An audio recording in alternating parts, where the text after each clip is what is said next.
Bonjour Monsieur Jean-Paul Bébé. Bonjour. Alors, vous voulez nous dire que la politique de Trump est très prévisible? Oui, entièrement prévisible. On se dit, c'est un homme qui twiste, c'est un homme qui va à droite, à gauche et autres, mais il a un objectif clair, être réélu.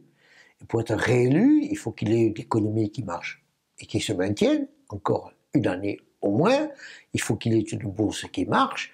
Il faut qu'il ait une situation intérieure et extérieure qui, peu à peu, s'apaise. Alors, revenons au premier. Aujourd'hui, on a une crainte qu'en 2020, il y ait potentiellement un retour en économie, une baisse.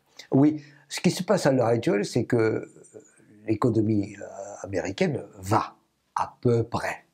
Elle a quelques signes d'inquiétude et d'interrogation, en particulier sur les entreprises. On voit bien que l'investissement est en train de faiblir, et la consommation est l'élément fondamental, elle tient.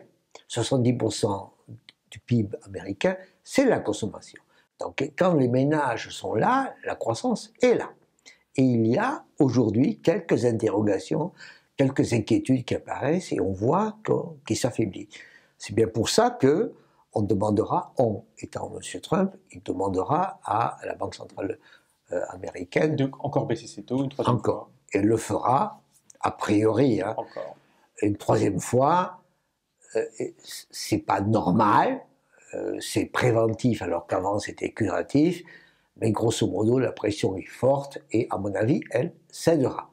Et donc on aura, sur le plan interne, si vous voulez, une politique budgétaire qui est déjà très favorable, une politique monétaire qui est très favorable, plus des profits qui sont là, et donc ça devrait continuer, même si c'est une reprise économique qui a 10 ans d'âge.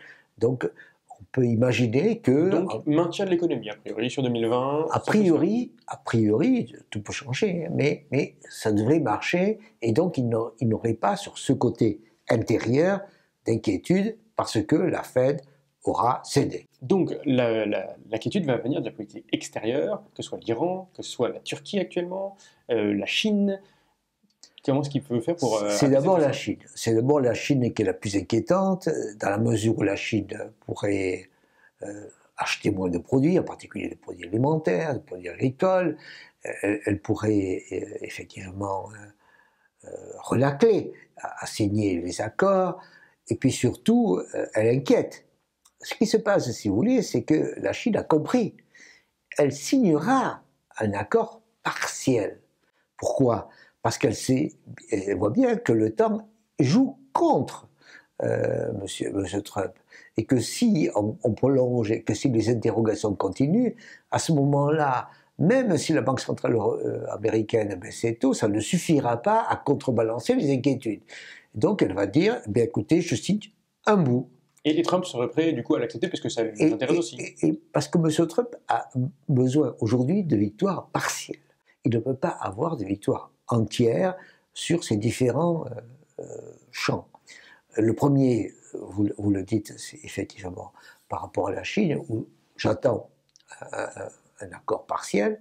Le deuxième, c'est une sorte de calme avec l'Arabie Saoudite et l'Iran, et il va trouver une façon d'arrêter ou d'atténuer les tensions. Le troisième, c'est avec la Turquie. Il ne peut pas avoir plusieurs fers au feu, plusieurs interrogations au feu.